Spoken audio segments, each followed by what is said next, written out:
Good morning বন্ধুরা। আজকে দেখো ব্লগটা আমি শুরু করলাম একদম ঠাকুর ঘরের ফুল তোলার থেকেই শুরু করেছি ব্লগটা। ঠাকুর ঘরের ফুলগুলো তুলে দিয়েছি। মা বলছে যে কাকরুল পেকে যাচ্ছে গাছে, কয়েকটা কাকরুল তুলে ফেল, না হলে না হলুদ হয়ে যাচ্ছে। তো সেই জন্য চলে এলাম কাকরুল তুলতে। দেখো এই গাছটা না যখন হয়েছে তখন আমরা প্রথমেই ভেবেছিলাম যে ছাদের করে তুলে দেবো, নিচেতে কোনো মাচা দেবো না, যাওয়া আসার অসুবিধা হবে। তো সেই জন্য দড়ি বেঁধে ছাদে তুলে দিয়েছিলাম, কিন্তু ঝড় হয়েছিল যখন, তখন ওই না বারবার গাছগুলো নেমে যায়। তো সেই জন্য দেখো নিচেও আমাকে মাচা দিতে হয়েছে। এক সাইডে কোনো রকম করে কয়েকটা ডালপালা দিয়ে দিয়েছি, ওই বাঁশের কুঞ্চি না কি বলে ওইগুলো দিয়ে দিয়েছি। ওর উপরে কিছুটা আছে আর উপরের দিকে কিছুটা চলে গেছে। এবার দেখো এমন একটা জায়গায় হয়েছে না, ওখানে আমি হাতেই পাচ্ছি না, সেই চেয়ার নিয়ে এসে চেয়ারের পরে দাঁড়িয়ে তাই পারতে হলো। এবার ছাদে চলে গেছি, ছাদে যেয়ে তুলছি। ছাদেও হয়েছে কয়েকটা। আর তোমার জানো তো কী হয়েছে, এই গাছে না একটাই তো গাছ, নিচেই যেগুলো হয়েছে না সেগুলো পোকা লেগে গেছে, একটু ছোটো সাইজ হয়েছে। কিন্তু ওপরের দিকে যে কাকুলগুলো হয়েছে সেগুলো যেমন মোটা হয়েছে তেমনই সুন্দর, কোনো পোকা টোকা হয়নি। আমি বুঝতে পারলাম না। তো সুদীপ বলছে কি যে নিচে তো বেশি রোদ্দুর পাই না, উপরে রোদ্দুর পাই, এই জন্য উপরে ভালো হয়েছে।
এই তালটা না নিয়ে এসেছিলাম আমি বাজার থেকে। এবার আমি তো জানি না যে বয়রা থেকে তাল নিয়ে আসবে, তাহলে আর কি করতাম, আমি এই তালটা কিনতাম না। এবার আমিও যেদিন তালটা কিনে নিয়ে এসেছি, তার পরের দিন রাত্রে নিয়ে এসেছি, তার পরের দিন বানাবো বলে, আর সকালবেলা আবার বয়রা থেকে তাল নিয়ে এসছে। আমাদের বাড়িতে আগে না জানো তো, আমি যখন ছোট ছিলাম ওখানে থাকতাম, তখন আমাদের বাড়িতে 2টো না 3টে তাল গাছ ছিল। এখন আর সেগুলো নেই, কিন্তু এখন আমাদের বাড়িতে একটা ফ্যামিলি থাকে, তো ওদের বাড়ি হচ্ছে আবার লক্ষ্মীপুরে, ওদের সেই বাড়িতে আবার তাল গাছ আছে। তো ওদের তাল গাছের থেকে তাল পেড়েছিল, তো সেটা আবার ওরা বয়রাই বনগাঁতে এসেছিলো, তো আবার আমাদের জন্য নিয়ে এসেছিলো। এবার একই দিনে হয়ে গেছে অনেকগুলো তাল, তো কি করি, তো ফ্রিজে রেখে দিয়েছিলাম। তো আজকে ওটাকে বের করে বানাবো।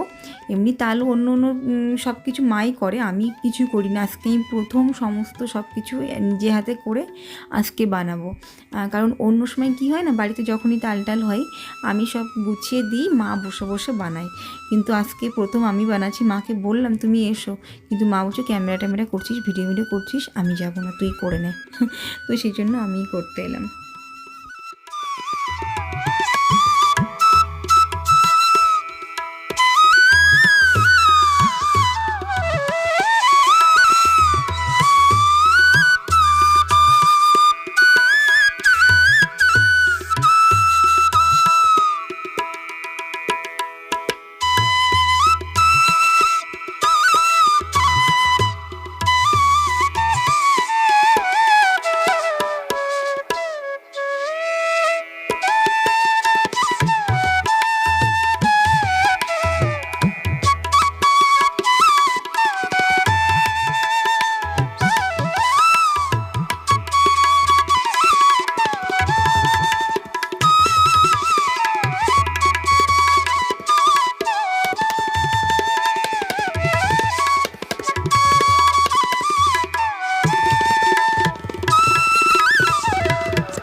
জানো তো কী করেছি প্রথমে? এবার মা তো এই ঘরে আসেনি, আমি আর সুদীপই এখানে বানাচ্ছি। এবার কি হয়েছে, আমি মাটির যে কড়াই আছে না, ওটাতে এখনও রান্না হয়নি, তো আমি নতুন কড়াইতে বানাতে বসেছি।